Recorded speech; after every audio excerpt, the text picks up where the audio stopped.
So, ayun na nga guys, andito ulit tayo sa mulberry. Ito yung mga puno namin. Dahil libre naman yan, mangunguha tayo ng mulberry. Ito yung kinuhaan ko na kahapon. Ito yung kumain natin yung mga talbos. Dahil pati kahapon, yung mga talbos. Tingnan natin mulberry.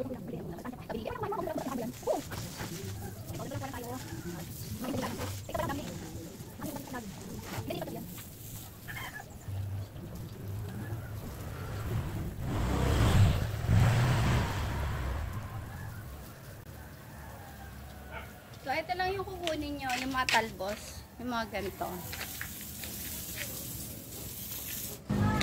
So, ito na yung aking nakuha at tayo uuwi na at gagataan na natin. Let's go! So, ito na yung mulberry na nakuha natin dun sa labas.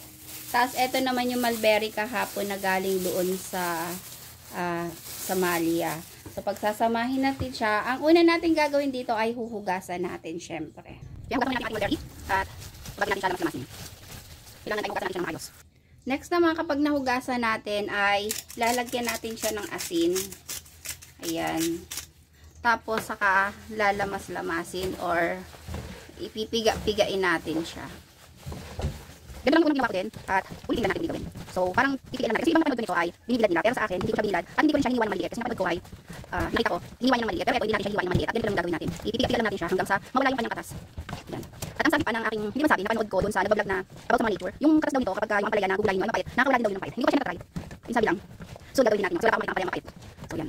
Ganyan lang natin siya hanggang sa mapiga. Pipigain natin pagkatapos. So, ayan. Pagtapos natin malamas o mapiga-piga, hugasan natin siya.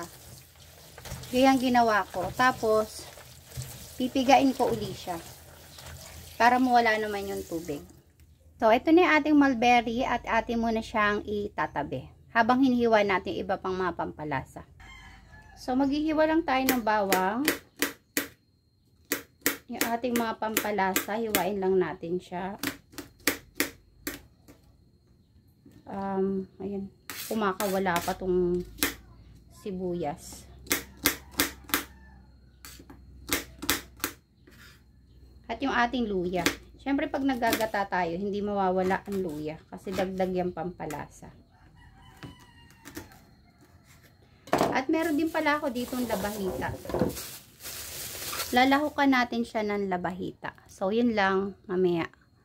Handa ko naman yung akin. Pipigayin ko naman tong nabili kong panggata. So, nandito na tayo sa pagluluto na part. Ayan, sa mainit na kawali, syempre lalagyan natin siya ng mantika.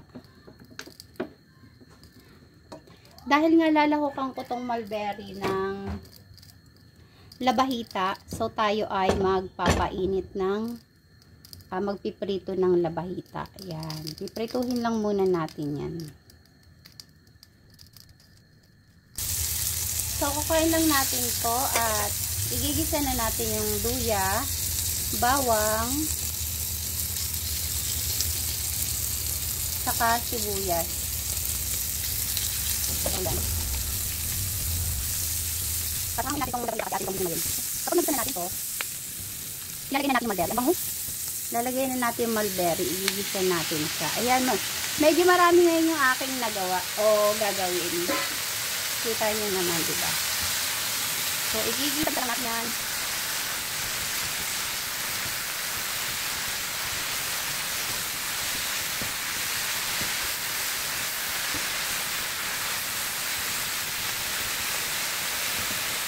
Na natin, lalagay natin yung pangalawang gata.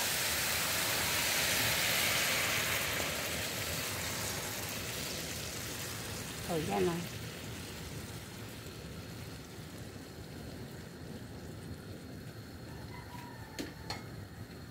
Lalagay din natin yung sili. Dapat siling pula, kaso wala akong siling pula. So, tatakpan natin. At hayaan natin siyang maluto dyan at lumambot.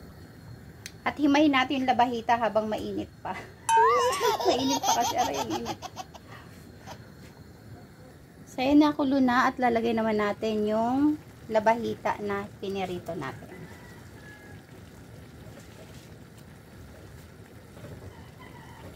Hayaan lang natin yan na kumulo hanggang mabawasan ng gata o sabaw. So, lalagyan natin siya ng asin uli. Yan. At bechin. Saka oyster sauce. Yun lang yung ating pampalasa. Wala kasi akong bechin. Ay paminta. So, haluin lang uli natin yan. At mamaya ilalagay natin yung kakanggata kapag ka na ibisan na siya ng sabaw. Takpan uli natin. So, ayan, medyo ubos na siya or onti na yung sabaw niya. Lalagay na natin yung kakanggata. Pero hindi ko to ubusin kasi may paggagamitan pa ako dito sa aking kamoting kahoy. So, yan na. Okay na siguro yan. Ayan, luto na ang ating ginataang dahon ng mulberry. So, i-adjust nyo na lang kung anong naayon sa inyong panlasa ang inyong timpla dito. Depende na yan sa inyo. Kung gusto nyo maanghang, gusto nyo hindi maanghang, nasa inyo po yan. So, ako kasi, gusto ko talaga yung parang laing na maanghang. Kaso nga, hindi ako nakabili ng sili. Kaya dinagdagan ko na lang uli ng siling green. So, ayan. Kaya luto na yung ganyan. At mapaparami na naman kain ko nito, guys. Masarap. Mas masarap talaga siya kaysa sa laing. Para sa akin, ha.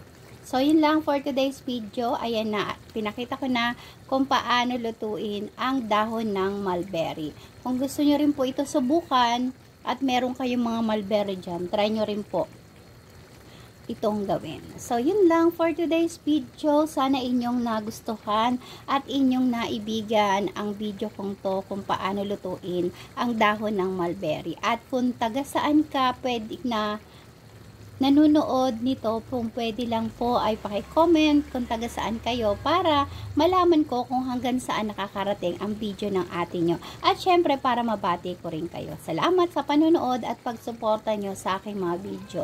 Bye-bye and God bless!